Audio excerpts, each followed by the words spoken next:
جی وعلیکم السلام ورحمۃ اللہ وبرکاتہ۔ یہ ایک بھائی نے مجھے سوال بھیجا ہے ایک پوسٹ کے اوپر، اور ان کی آپ کی تصویر پہ بھی عمران خان کی تصویر لگی ہوئی ہے، اور آپ کا نمبر بھی باہر البن سعودیہ کا ہی لگ رہا ہے۔ تو یہ پوسٹ پہ جو آپ کا سوال ہے نا، پوسٹ میں پہلے تھوڑی سی پڑھ دیتا ہوں کہ لکھا ہوا ہے کہ ظالم حکمران کے سامنے کلمہ حق ادا کرنا جو ہے وہ افضل جہاد ہے۔ صحیح حدیث۔ جو لوگ کنفیوز ہیں وہ جان لیں کہ مسجد کا تقدس پامال کیا وہ نہیں کیا، اور اس طرح سے پوسٹ لگائی ہوئی ہے۔ دراصل جو کل ایک واقعہ ہوا ہے کہ جس کے اندر کچھ لوگوں نے، اس میں ہمارے کچھ پٹھان بھی تھے اور پنجابی بھی تھے، اور زیادہ تر اس میں پٹھان لوگ ہی تھے۔ تو انہوں نے کیا کیا کہ جس وقت یہ امپورٹڈ حکومت جب داخل ہوئی ہے مسجد نبوی کے اندر، تو وہاں پہ صحن میں، ٹھیک ہے، اس کو صحن ہی کہا جاتا ہے، ٹھیک ہے، یہاں اس پوسٹ کے اندر لکھا ہوا ہے جناب کمپاؤنڈ میں یہ واقعہ ہوا۔ کمپاؤنڈ، اس کو پتہ نہیں کس نے، جاہل نے یہ نام رکھ دیا۔ ہم کل دیکھ رہے تھے کہ سیاست ڈاٹ پی کے ایک ہے فورم جو کہ عمران خان کی بڑی فیور کرتے ہیں، تو بہرحال انہوں نے بھی اس چیز کو وہاں یہی بات کہہ کے نشر کی۔ تو خیر، آپ کی پوسٹ میں بھی یہ بات لکھی ہوئی ہے، آپ نے اس کے اوپر سوال پوچھا کہ یہ کیا بات ٹھیک ہے۔ تو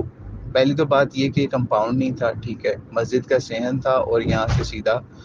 اندر مسجد نبوی کے اندر، اور روضہ رسول کو بھی رستہ یہاں سے جاتا ہے، ٹھیک ہے۔ تو بہرحال یہ جو سوال پوچھا ہے، یہ سوال تو اول تو بنتا نہیں ہے۔ جہاں پہ محبت رسول، احترام رسول، ادب رسول اور نبی علیہ السلام سے ریلیٹڈ کوئی ادب کی بات آ جائے نا، اس پہ سوال ہی نہیں اٹھنا چاہیے۔ وہاں پہ ہمیں اس صحابی کی طرح ہو جانا چاہیے، ثابت بن قیس بن شماس رضی اللہ تعالیٰ عنہ، کہ جس وقت وہ آیات اتری نا کہ اپنی آواز کو نیچا کرنے والی،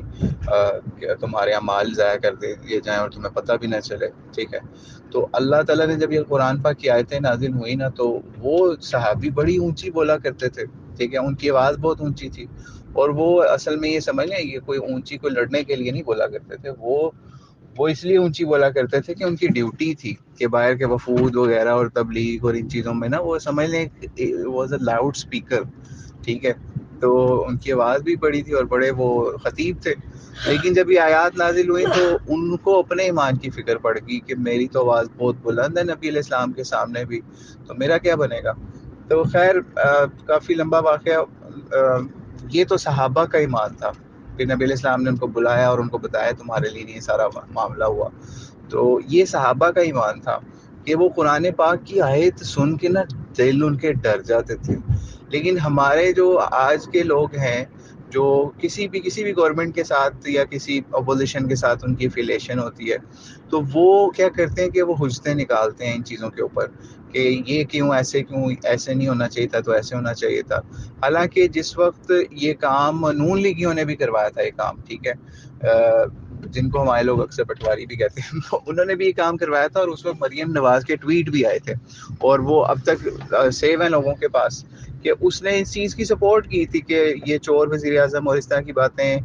زکوٰۃ چور اور اس طرح کے ٹویٹ گندے قسم کے کیے ہوئے تھے کہ جناب حرم کے اندر نعرے لگ رہے ہیں، اور وہ بڑی خوش ہو رہی تھی۔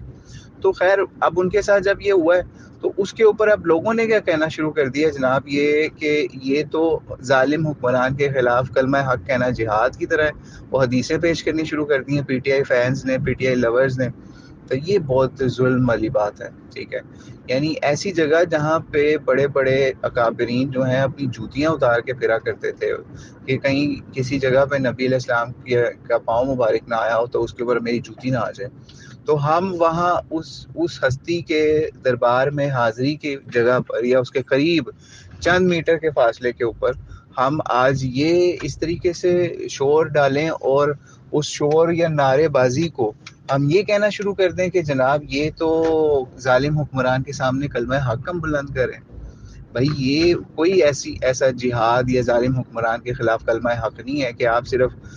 گالیاں نکالیں، چور چور کہیں اور نعرے بازی کریں، ہلڑ بازی کریں، اور سعودیہ کے اندر آپ یہ کام کر رہے ہیں۔ پہلے ہی آپ کو پتہ ہے سعودیہ حکومت نے پاکستان کو کتنی تھرڈ کلاس کیٹیگری میں ویزا کے حساب سے رکھا ہوا ہے۔ پوری دنیا کے جو جتنے بھی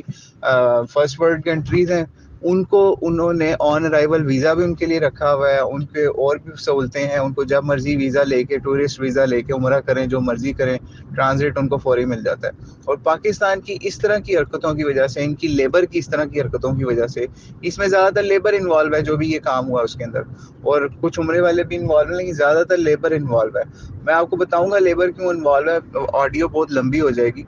ہم وہاں جب جاتے ہیں نا مکہ مدینہ، تو ہمیں پتہ چل جاتا ہے لیبر کون سی ہے اور عام بندے کون سے ہیں، تو کیونکہ ان کے بولیوں سے پتہ چل جاتا ہے۔ تو خیر وہ نا، مطلب وہ یہ نا سمجھے، ٹنڈوں اور ان چیزوں سے پتہ چل جاتا ہے کون لیبر ہے اور کون جو ہے صرف خالی عمرہ کرنے کی وجہ سے ظاہر ہے، زائرین میں سے۔ تو اس لیے یہ کام جو ہوا ہے نا، اس کو کسی بھی حوالے سے کسی بھی فرقے کے عالم نے اس کی جو ہے نا توثیق نہیں کی، سب مذمت کر رہے ہیں، سب مذمت کر رہے ہیں الحمدللہ۔ تو یہ کلمہ حق بالکل نہیں ہے جو کہ ظالم حکمران کے خلاف کرنا ہوتا ہے۔ ظالم حکمران کے خلاف کلمہ حق بلند کرنے والی جو حدیث ہے نا، وہ تو پڑھنے والی ہے، وہ پڑھیں گے نا، آپ کو پتہ چلے گا کہ آپ نے کوئی ایسی بات کہی اس ظالم حکمران کو اس کے سامنے، اور اس کی پاداش میں آپ قتل بھی کر دیے گئے، ایسی روایات بھی ملتی ہیں، ٹھیک ہے، یا اس نے آپ کو تکلیف پہنچائی۔ تو وہ تو کام یہاں پہ ہو ہی نہیں رہا۔ کون سا مطلب یہ ہم مانتے ہیں اس چیز کو کہ کانسپریسیز ہوئی ہیں اور گورنمنٹ کو چینج کیا گیا، سارا کچھ غلط ہوا ہے، یہ نہیں ہونا چاہیے۔ اس وقت پاکستان کی تاریخ کی بدترین حکومت ہے، جس کے اندر مختلف پارٹیز کے لوگ جو ہیں انہوں نے اپنا جتھا بنا کے ایک حکومت کر رہے ہیں، لیکن اس کا مطلب یہ نہیں ہے کہ ان کے جو اپوزٹ سائڈ پہ کوئی امیر المومنین کھڑا ہوا ہے، وہاں عمر بن خطاب والا معاملہ ہے دوسری سائڈ پہ، یا حضرت علی جیسا بندہ کوئی کھڑا ہے، کہ ہم اس کے اوپر یہ کہہ دیں کہ جناب یہ ظالم حکمران کے خلاف جو ہے کلمہ حق بلند کرنا جو ہے یہ تو افضل جہاد ہے۔ تو اس لیے مطلب ان کے مقابلے میں جو سی بھی حکومت ہے، اور ان کے مقابلے میں ہمارے پاس کینڈیڈیٹ جو ہے وہ حضرت عمر بن خطاب جیسا ہے، تو ایسی بات تو نہیں ہے بالکل بھی، ٹھیک ہے۔ اب آپ نے رمضان کے اندر پاکستان میں جو تقدس پامال کیا گیا رمضان کا، یعنی جو جلسے ہوئے ہیں، جس طریقے سے ادھر اذان ہو رہی ہے اور ادھر جلسے کے اندر میوزک ہو رہا ہے اور لوگ ناچ رہے ہیں، لڑکے لڑکیاں ناچ رہے ہیں، ویڈیو ساری نیٹ کے اوپر آئی ہیں، لیکن کیا کریں اب ہمارے سامنے یہ چیزیں ہو رہی ہیں، لاہور میں ہوئی، کراچی میں ہوئی، اور پتہ نہیں کہاں کہاں پہ ہوئے ہیں جلسے اس طرح کے۔ تو اس لیے یہ چیزیں کسی بھی حساب سے اس حدیث کو یہ نہیں کہہ سکتے کہ یہ ظالم حکمران کے خلاف کلمہ حق بلند کیا ہے۔ یعنی یہ ظالم حکمران کے خلاف کلمہ حق بلند کریں کہ وہ جناب وہاں پہ آپ مسجد نبوی کا تقدس پامال کر رہے ہیں، پوری دنیا سے وہاں لوگ اکٹھے ہوئے ہیں، اور آپ وہاں پہ چیخ کے نعرے لگا کے چور چور، آپ تو اپنا ہی وہاں پہ امیج خراب کر رہے ہیں۔ تو اس لیے یہ جو قرآنی اسلوب ہے نا دعوت کا، کہ ادعو الی سبیل ربک بالحکمہ، تو یہ بہت زبردست چیز ہے۔ اس میں یہ نہیں ہے کہ آپ نے اگر کسی کو دعوت دینی ہے تو آپ اس کو چور چور کہیں اور آپ کے پاس کوئی ثبوت بھی نہ ہو، اور آپ جو ہیں وہ کسی کو بھی چور چور کہہ کے تو بھاگ جائیں۔ اسلامی حکومت کے اندر تو اس طرح کسی کو چور کہنا اور آپ کے پاس اس کا ثبوت نہ ہو، تو آپ کو پتہ ہے اس کی کتنی بدترین سزا ہے۔ یعنی ایک طرف آپ حدیث پیش کریں کہ جناب ظالم حکمران کے خلاف کلمہ حق بلند کرنا، دوسری طرف آپ کے پاس اسی چیز کے اوپر آپ چور کسی کو کہیں اور آپ کے پاس ثبوت نہ ہو، تو اسلامی حکومت ہوتی تو اس میں سزا تو اس کی بڑی سخت بنتی ہے۔ تو بہرحال سعودی حکومت نے بڑا سخت ایکشن لیا اس چیز کے خلاف، اور یہ بنتا بھی تھا۔ میں تو حیران تھا ویڈیوز دیکھ کے کہ سعودی حکومت اس وقت لوگوں کو کیوں نہیں پکڑ رہی جس وقت وہ یہ کر رہے ہیں۔ اس کے بعد انہوں نے اس پہ اقدام کیا ہے، اور نیوز آئی ہیں کہ انہوں نے جناب ان پہ تاحیات پابندی لگا دی ہے انٹرنس کے اوپر، اور پتہ نہیں کتنے سال کی قید اور کتنے ہزار ریال جرمانہ بھی کر دیا۔ تو بہرحال اس میں تو ہو سکتا ہے کوئی ایسے لوگ بھی شامل ہو گئے ہوں جو اس میں شامل نہیں تھے، یعنی ان کے اوپر بھی یہ زبردستی انہوں نے یہ سزائیں نافذ کر دی ہوں، لیکن بہرحال یہ کام ہونا نہیں چاہیے تھا۔ اس سے پوری دنیا میں پاکستان کی جاگرسائی ہوئی ہے، اور سب سے بڑی بات یہ کہ عمران خان کے کاز کو بہت زیادہ نقصان ہوا اس چیز سے، ٹھیک ہے۔ لوگ یہ کہنے پہ مجبور ہو گئے کہ جناب عمران خان کے جو ان سے فالوورز ہیں نا وہ بد زبان ہیں، بدتمیز ہیں، ان کو کسی جگہ کا کوئی لحاظ نہیں ہے۔ اور یہ نون لیگیوں نے بھی یہ کام کیا تھا جب عمران خان صاحب پہلی دفعہ غالباً عمرے پہ گئے تھے، تو وہی کام اب اس وقت یہ سمجھ لیں اس کا مطلب ہے دونوں طرف جو ہے نا اس حمام میں سب ننگے ہیں، چاہے وہ نون لیگ والے ہوں چاہے پی ٹی آئی والے ہوں. اپنے جو یہ ہے نا فین فالوئنگ، اس کے چکر میں یہ لوگ کسی کو بھی نہیں بخشتے.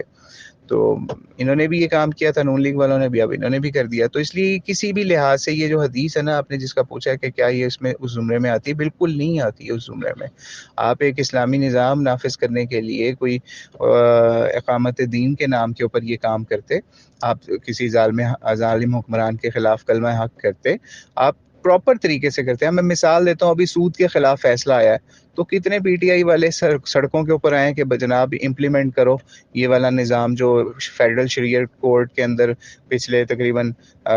20 سال کے قریب جو ہے، 20 سال سے بھی اوپر ہو گئے غالباً، یہ فیصلہ روک کے رکھا ہوا تھا. اس کے اوپر نون لیگ والوں نے اسٹے بھی لیے ہوئے تھے اور مختلف حکومتوں نے اسٹے لیے تھے بار بار. تو یہ اس کے اوپر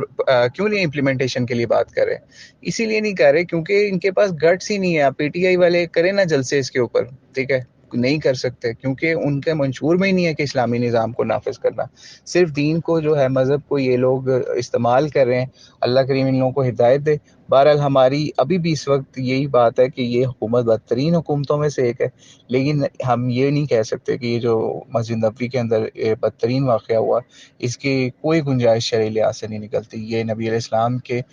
شہر کی، ان کی مسجد کی، اس کے تقدس کی پامالی ہے. اللہ کریم ان لوگوں کو ہدایت دے جنہوں نے یہ کام کیا، اور اللہ تعالیٰ ان کو معاف فرمائے. اللہ عالم بالصواب. السلام علیکم ورحمۃ اللہ وبرکاتہ.